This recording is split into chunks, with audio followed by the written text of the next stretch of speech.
empresário de Oklahoma, é acusado de tentar contratar um assassino para matar 2 pais que compraram sua casa há mais de 10 anos. No centro dessa história está um processo movido por esses 2 pais e morcegos, muitos morcegos. O que o suspeito, neste caso, supostamente disse que levou a polícia a acusá-lo de homicídio por encomenda em 1º grau. Estamos no caso apresentado por Lei e Crime. Eu sou Chris Stewart.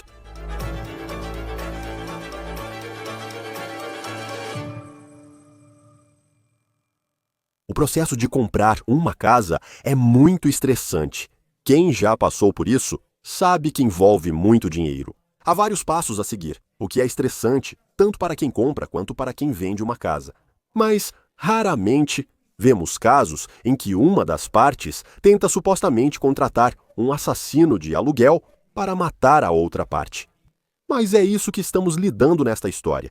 Então, para entender por que o suspeito, neste caso, cujo nome é Keith Caffey, supostamente queria matar um casal, você tem que voltar para 2015. Foi, no dia 17 de março, que Cheryl e Mike Fritz estavam procurando uma casa em Tulsa, Oklahoma. Os Fritz, pais jovens, buscavam um lugar para criar os filhos e encontraram a casa dos sonhos na região de Tulsa.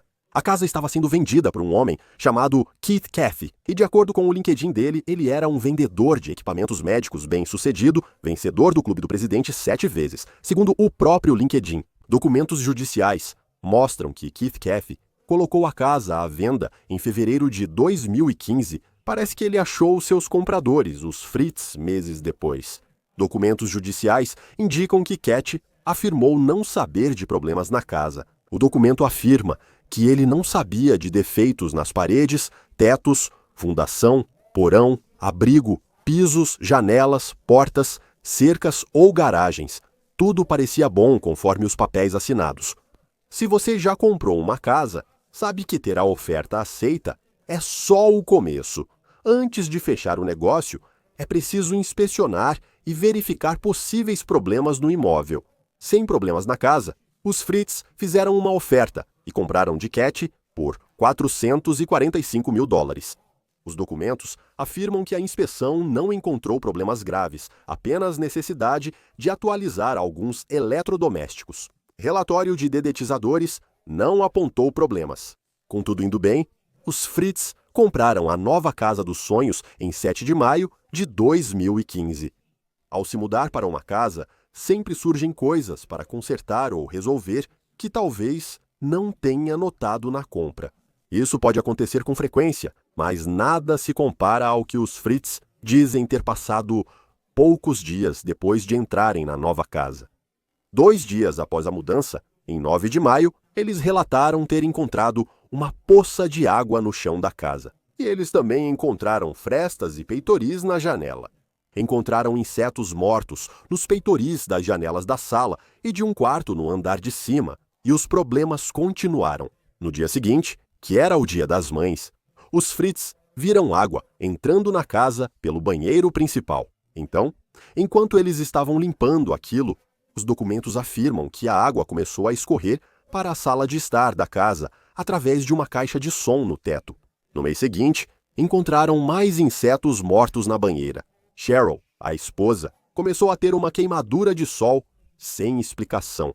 Avançamos para 9 de junho, isso foi menos de 2 meses após a mudança deles para essa casa. E eles notaram um acúmulo significativo de fezes no pátio.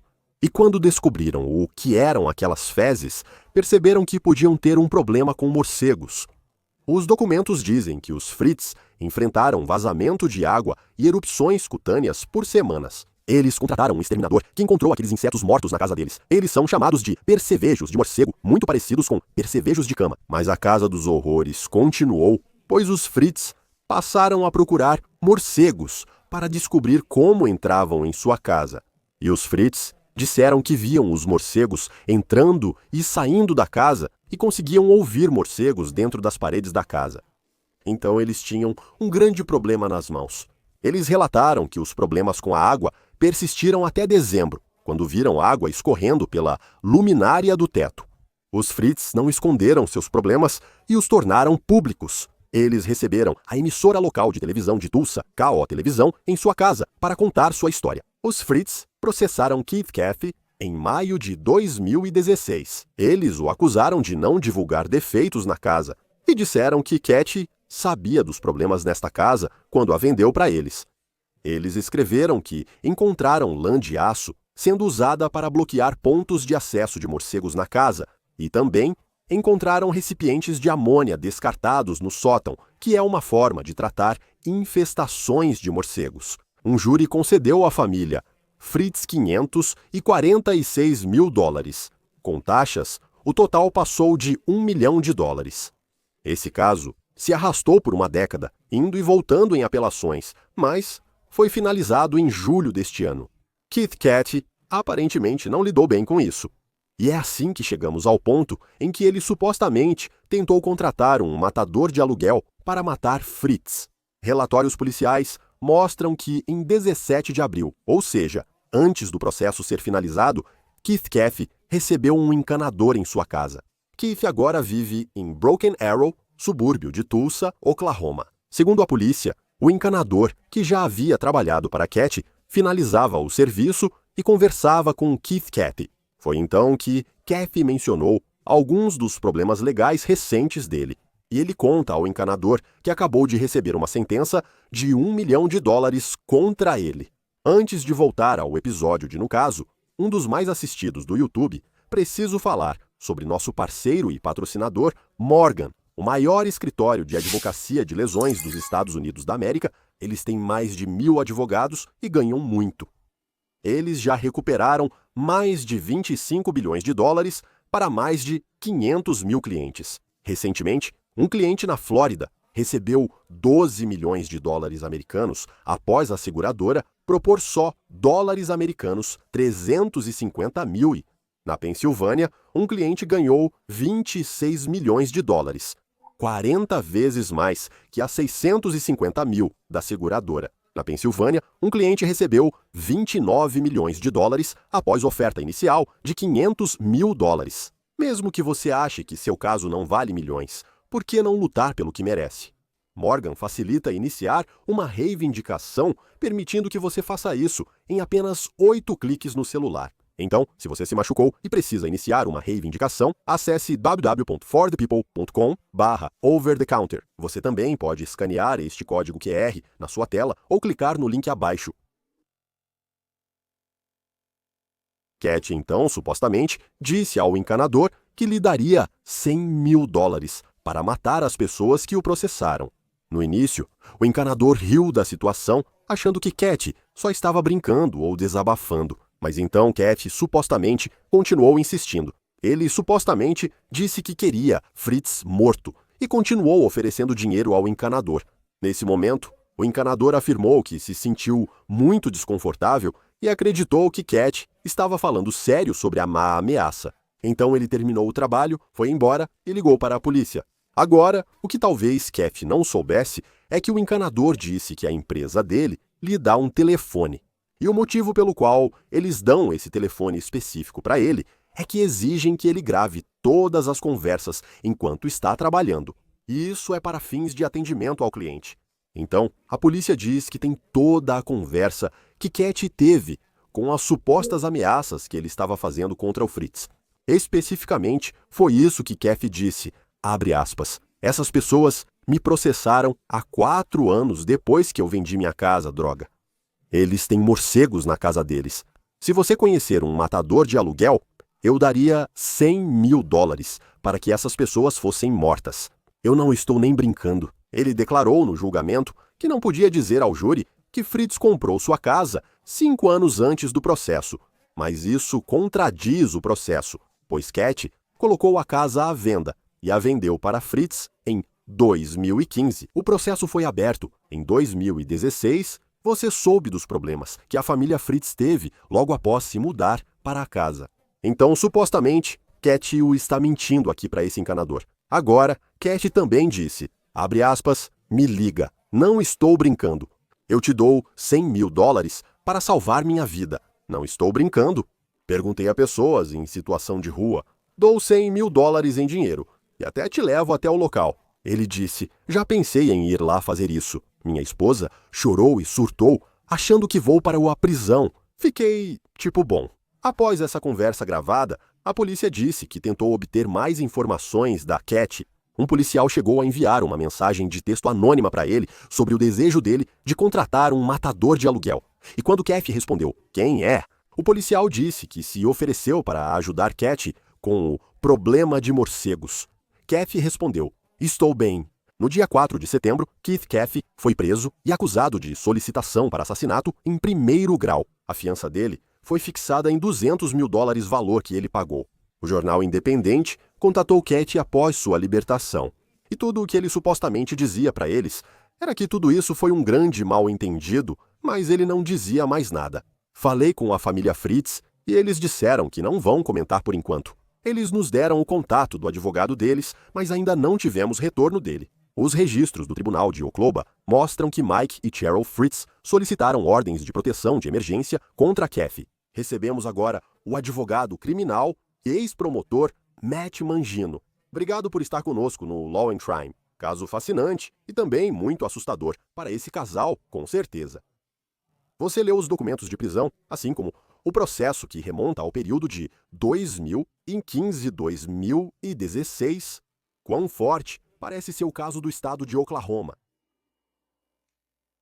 Bem, com base no depoimento, lendo as declarações que o réu fez, sabe, ele parecia bastante afirmativo de que estava procurando um matador de aluguel para eliminar os compradores da casa dele por causa de um processo judicial no qual eles foram bem-sucedidos.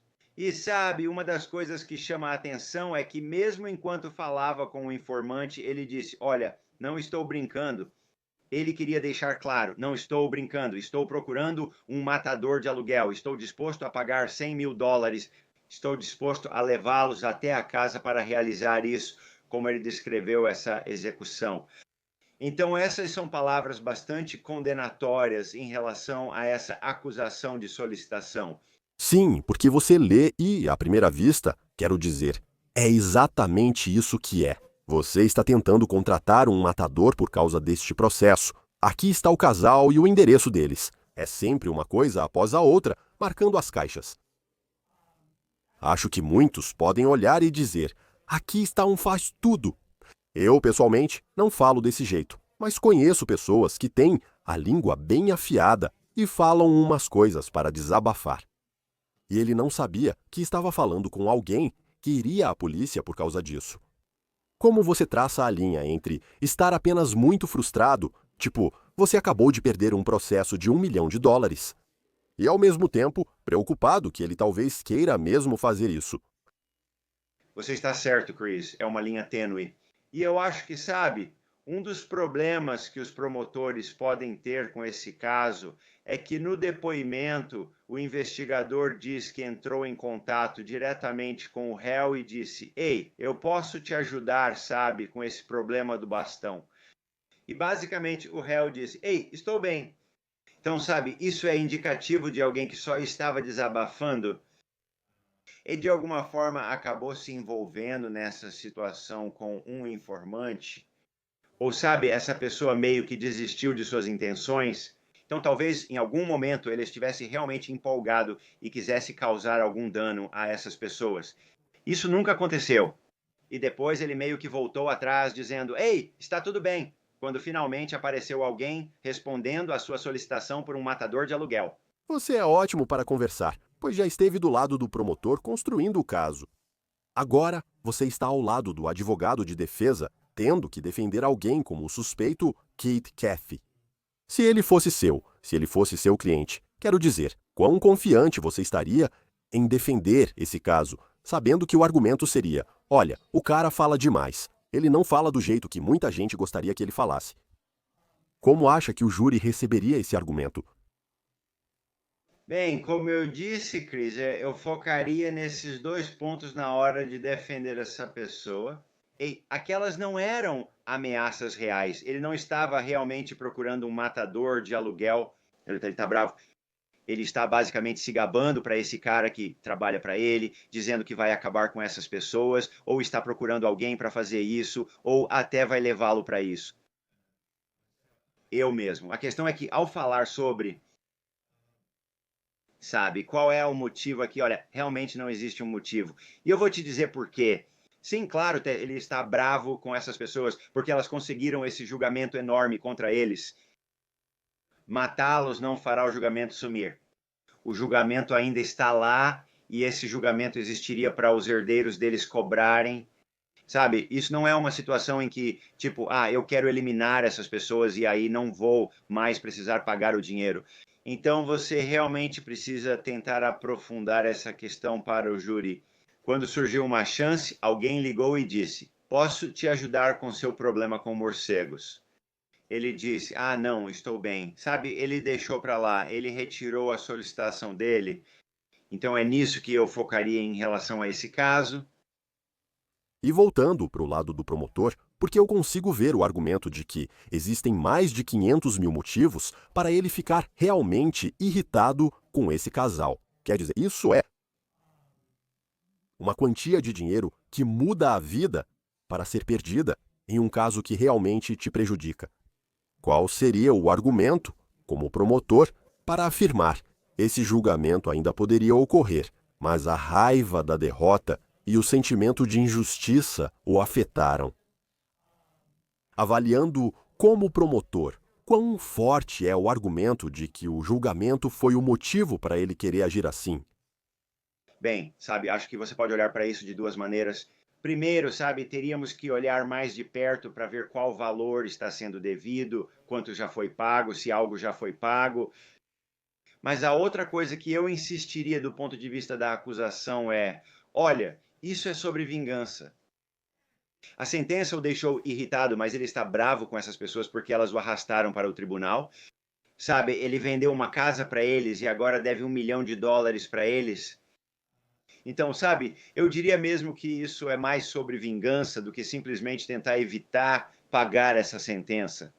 Ele quer se vingar dessas pessoas pelo que fizeram. E ele estava ativamente procurando alguém para machucá-los, para matá-los.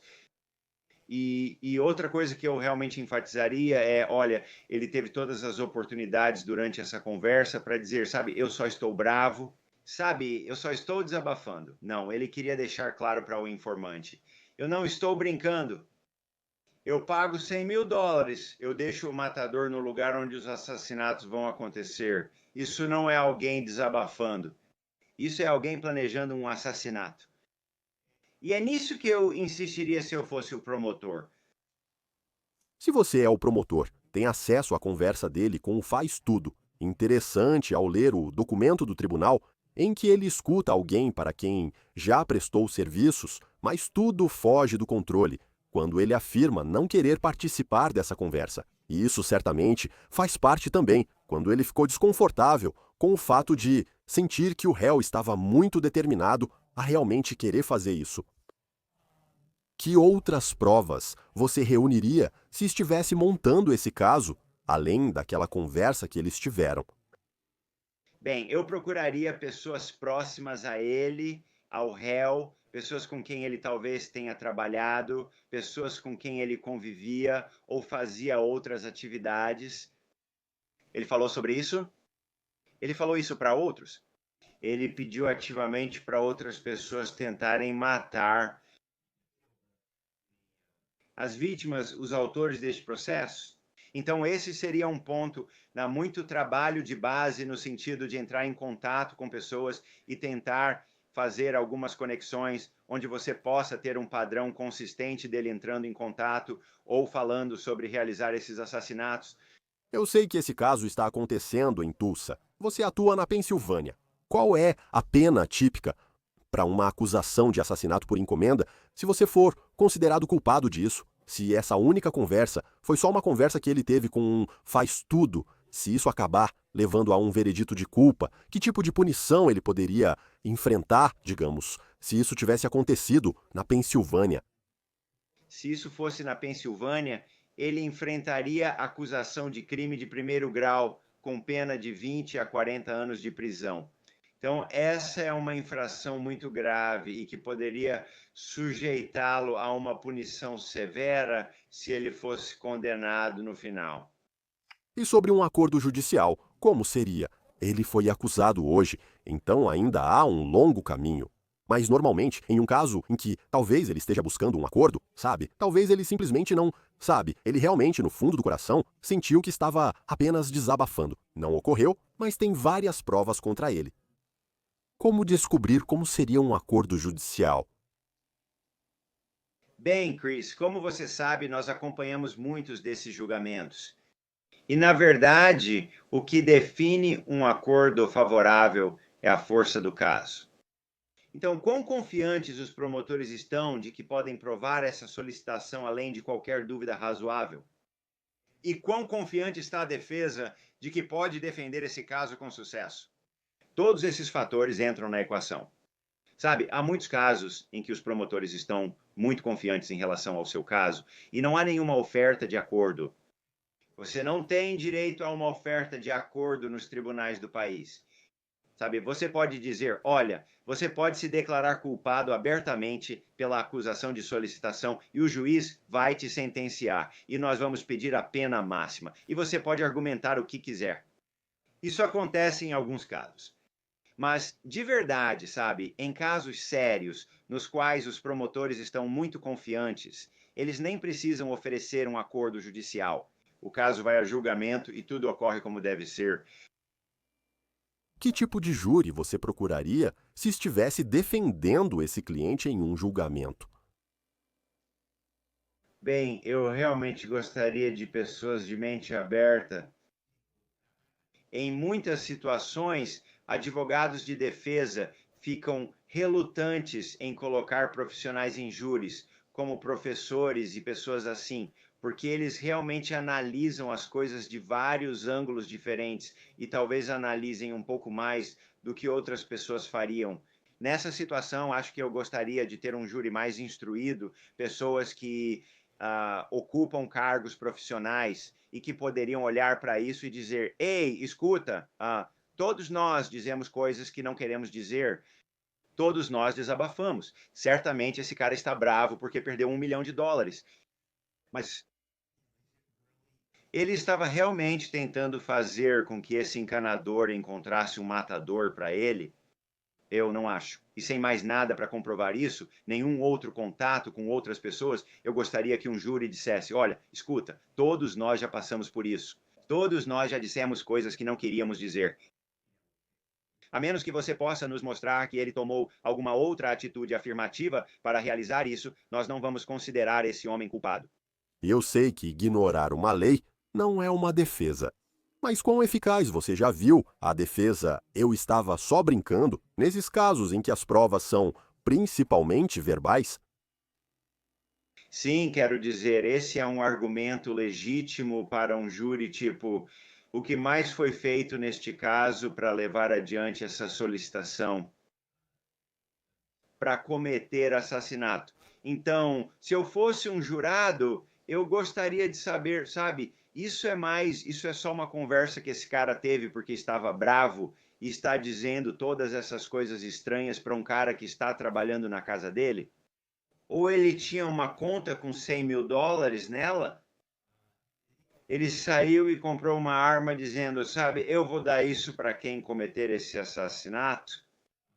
Ele fez planos, observou a casa. Eles pegaram ele nas câmeras, dirigindo ao redor da casa das vítimas, nesse caso, sabe, fazendo algum plano para deixar alguém lá. Eu quero ver mais. E se eu estivesse defendendo esse caso, é nisso que eu iria insistir. Quero ver mais. Li o depoimento. Quero ver mais se você vai condenar meu cliente por solicitação de assassinato. E neste ponto, se ele só tem essa conversa onde ele fez, quero dizer, foi o melhor do que você precisaria quando se trata de dizer verbalmente que você quer contratar um matador para eliminar alguém, se tudo isso for verdade. E para um caso que pode depender da percepção de alguém ver se ele foi genuíno ou não foi genuíno nesse tipo de situação. Qual a diferença entre veredito de culpado e inocente e como ocorre um julgamento? Bem, essa é uma ótima pergunta. E sabe, se eu soubesse a resposta para isso de forma afirmativa ou com confiança, eu estaria defendendo muitos desses tipos de casos. Isso pode construir sua reputação, Justo! mas eu acho que, sabe, o que acontece em muitos desses casos é que, sabe, os júris são imprevisíveis. Você não sabe em que um jurado ou um júri vai se apoiar. Sabe, muitas vezes, tanto como promotor quanto como advogado de defesa, tendo julgado casos, você espera que uma questão específica, ou duas ou três, sejam realmente as questões mais importantes nesse caso. E você quer enfatizar essas questões. E então, depois do veredito, você vai até os jurados individualmente e pergunta: sabe, o que você achou que foi a coisa mais importante? E eles vão dizer algo que você achava era irrelevante, ou que não afetaria o júri, mas foi exatamente nisso que eles se apegaram. Por isso é tão difícil prever o que um júri vai fazer ou o que um júri considera importante. Uma das coisas que eu acho que também vai contribuir para esse caso é esse informante. Como ele se sentiu enquanto essa conversa estava acontecendo? Ok, sabemos que ele se sentiu desconfortável a ponto de interromper a conversa, mas ele achou, sentado ali de frente para o réu, que ele era sincero ao querer cometer o assassinato desses autores do processo. Ele sentiu isso e ele deve ter se sentido assim, porque, obviamente, procurou as autoridades e, obviamente, interrompeu a conversa. Acho que isso pode impactar o júri. E por fim, Matt, veremos casos em que alguém é preso por tentar contratar um matador de aluguel. Mas em muitos casos, se tivesse respondido à mensagem, a polícia é quem faz esse papel. Às vezes, alguém usa microfone, escondido, sem perceber que está grampeado e acaba dizendo que vai pagar para matar alguém. Você vê matadores de aluguel nos filmes. Na sua experiência, mais do lado da promotoria, quero dizer, o matador de aluguel realmente existe na vida real? Sim, quero dizer, acho que certamente existem oportunidades se você tiver as conexões certas, ou melhor dizendo, as conexões erradas. Mas sim, quero dizer, existem pessoas por aí que vão executar um assassinato por encomenda. E não só isso, existem pessoas por aí que não são matadores de aluguel profissionais, mas que vão tentar cometer um assassinato, ou até cometer um assassinato, porque você vai pagar para que façam isso. Quero dizer, você sabe, vimos isso recentemente no caso de Dona Adelson. Quero dizer, não eram necessariamente matadores de aluguel profissionais que vieram cometer o assassinato, mas, sabe, eram pessoas que pensaram: ei, posso ganhar um dinheiro rápido e sair impune disso? E, sabe, isso nunca termina bem. Não, e acho que isso é o melhor disso. Não termina bem. Matt Mangino, obrigado por estar conosco. Este caso é fascinante. Muito assustador para essas vítimas neste caso. Vamos acompanhar. Obrigado por estar conosco. Obrigado, Chris. Isso é tudo do caso apresentado pela Law and Crime. Inscreva-se no nosso canal no YouTube e Spotify. Sou Chris Stewart. Até a próxima.